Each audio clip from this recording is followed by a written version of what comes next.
Jadi, kemarin, saya memang baru menyelesaikan saya punya ini ya, ujian akhir disertasi dan memang disertasi saya itu judulnya Penegakan Hukum Penanganan Pelanggaran Lalu Lintas dalam Skema Tilang Elektronik di Indonesia.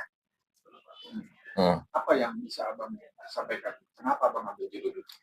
Nah, jadi kenapa judul ini menarik perhatian ya? Karena itu beranjak dari sebuah pengalaman pribadi ya, pengalaman pribadi beberapa tahun yang lalu. Jadi waktu itu memang saya tiba-tiba kena Bilang. masuk masuk skema tilang elektronik ya. Jadi pada waktu tilang itu memang masih benar-benar baru. Jadi kita harus ingat bahwa tilang elektronik ini itu munculnya itu sebenarnya launchingnya 25 November 2018. Nah, tapi memang baru terejawantahkan itu di 2019. Jadi sekitar 2019 gitu, saya kena tilang elektronik dan pada waktu itu memang saya dalam kondisi, oke, saya ngapain? Saya harus bagaimana? Kenapa ini modelnya berbeda? Terus dari sana itu saya bicara dengan teman saya, waktu itu saya minta bantuan sama teman saya yang jaksa gitu untuk cari tahu nih bagaimana nih prosedurnya nih untuk bisa menyelesaikan tilang elektronik ini. Nah, dari sana itu dia memang menjelaskan, teman saya yang jaksa ini bilang memang ini adalah suatu ketentuan yang masih kabur. Abu-abu ya. Iya, jadi masih kabur karena memang dia punya rangkaian peraturan itu tidak tidak lengkap ya. Jadi memang ada peraturan dasar hukumnya itu Undang-Undang Nomor 22 Tahun 2009 dan PP Nomor 80 Tahun 2012. Tetapi memang kalau misalnya teman-teman Bapak Ibu sekalian ngelihat gitu ya, dia punya peraturan hukum itu hanya ada di dalam satu pasal dua pasal gitu loh. Dan hal ini menunjukkan bahwa ada suatu kekosongan hukum di dalam skema tilang elektronik Indonesia. Tetapi pada saat yang sama, kenapa tilang elektronik sudah diberlakukan? Kenapa infrastruktur sudah dipasang? Kayak gitu. Nah, setelah Abang ambil judul itu, apa yang bisa Abang kupas di dalamnya dan poin-poin apa yang Abang bisa sampaikan khususnya untuk penerapan sendiri?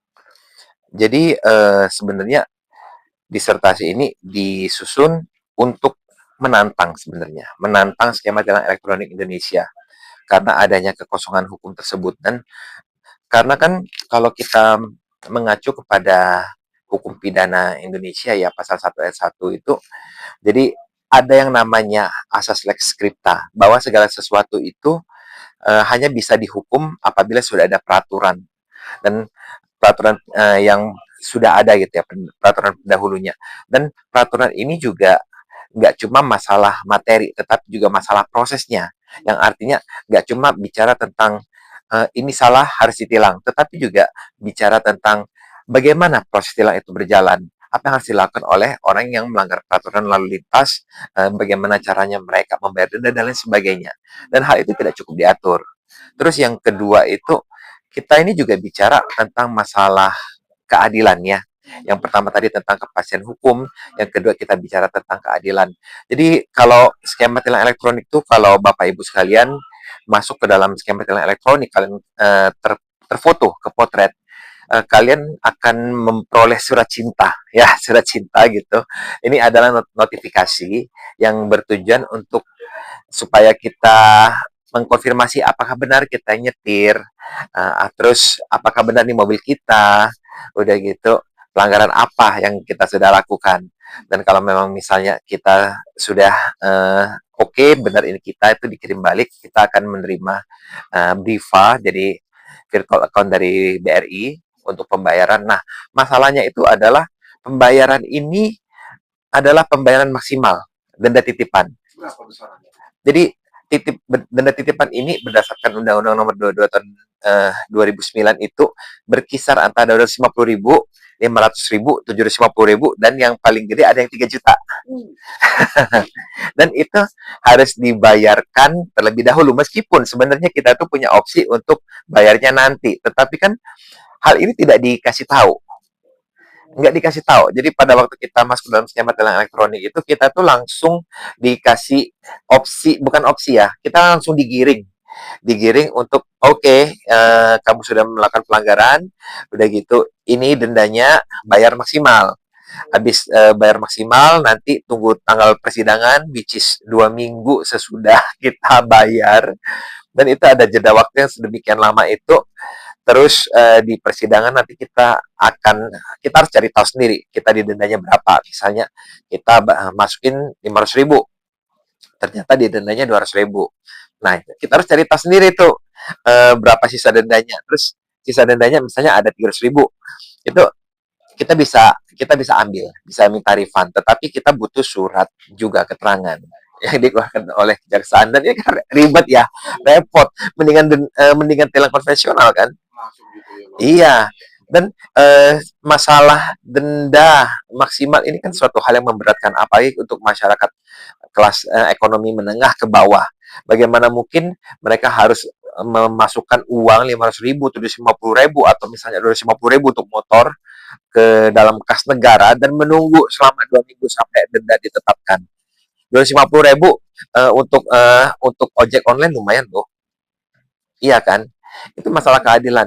Terus masalah keadilan yang lain adalah kita juga, kalau misalnya teman-teman sekalian baca berita dan kalian search aja di Google, itu meskipun ada tilang elektronik ini, tetapi hal ini tidak membuat oknum-oknum pejabat yang sebenarnya tidak mempunyai hak khusus untuk bisa menerobos lalu lintas itu patuh. Tetap aja mereka mau menerobos kan, itu makanya jadi heboh kemarin, wak itu loh. Selain itu, yang ketiga itu, meskipun dengan adanya tilang elektronik yang diharapkan bisa mengurangi tingkat pelanggaran lalu lintas, tingkat kecelakaan, tapi pada kenyataannya tingkat pelanggaran lalu lintas ya tetap sama, meningkat menurun, maksudnya dia grafiknya itu tidak menurun, naik turun, jadi kayak nggak ada bedanya. Mungkin malah seperti yang Mas bilang, cenderung naik juga, karena ya, jadi ini pertanyaannya adalah, kalau begitu apakah ini efektif, berguna atau enggak? Dan yang terakhir itu adalah tilang elektronik ini tidak tersosialisasikan sebagaimana mestinya. Makanya orang-orang yang masuk dalam skema ini nggak tahu nih, gue harus ngapain ini. Terus sudah terima ini, terus mau ngapain? Udah gitu, kita juga, orang-orang ini juga rata-rata nggak tahu kalau sisa denda titipan itu bisa diambil. Atau misalnya bisa diambil, tapi mereka sudah, udahlah, gue pengen tutup buku, gue pengen ingat-ingat lagi. Jadi ada sisa denda titipan tuh yang banyak sekali yang harus dikelola, dan ini masih jadi polemik antara polisi dan kepolisian dan kejaksaan terkait dengan sisa denda tilang itu. Nah, dengan adanya kasus yang mengenai tilang elektronik ini, Abang melihat dari sisi hukumnya, apakah memang benar-benar ini efektif yang Abang tadi katakan, apa memang benar-benar ini menjadi suatu pembelajaran bagi masyarakat sendiri? Nah, jadi kita harus ingat filosofi dulu ya. Pertama-tama, kalau kita bicara tentang filosofi dari tilang elektronik ini, jadi memang tilang elektronik ini di Indonesia ini agak berbeda dibanding sama tilang elektronik yang berlaku di negara lain. Jadi kebetulan di disertasi saya itu, saya membandingkan tilang elektronik di Indonesia dengan tilang elektronik di negara bagian Victoria, Australia, Singapura, sama Belanda.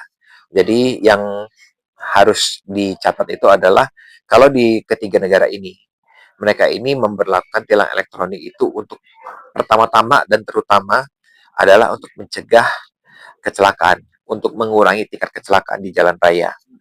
Jadi tujuannya itu supaya orang-orang itu tidak memacu kendaraan dengan kecepatan tinggi, karena bagi mereka kecepatan itu adalah hal yang membahayakan. Jadi kalau misalnya kita bisa dikasih warning, ada kamera di sini, mereka akan mengurangi kecepatan, dan tujuannya itu supaya ya pada akhirnya memang menghindari kecelakaan, dan pada akhirnya memang supaya masyarakat itu memiliki kesadaran untuk mematuhi peraturan lalu lintas. Itu di ketiga negara ini ya, di negara bagian Victoria, Australia, Singapura, dan di negara Belanda. Nah, yang tadi saya bilang Indonesia agak lain itu karena apa? Karena memang pertama kali yang diberlakukannya tilang elektronik di Indonesia itu tujuannya adalah untuk menyingkapi masalah pungli. Jadi memang tujuan tilang elektronik di Indonesia ini pertama-tama itu berbeda. Pertama kali masalah pungli dulu nih supaya nggak ada lagi nih oknum-oknum pejabat yang menerima suap gitu dari para pelanggar lalu lintas. Nah, yang kedua baru kita di Indonesia bicara tentang masalah kecelakaan dan lain sebagainya.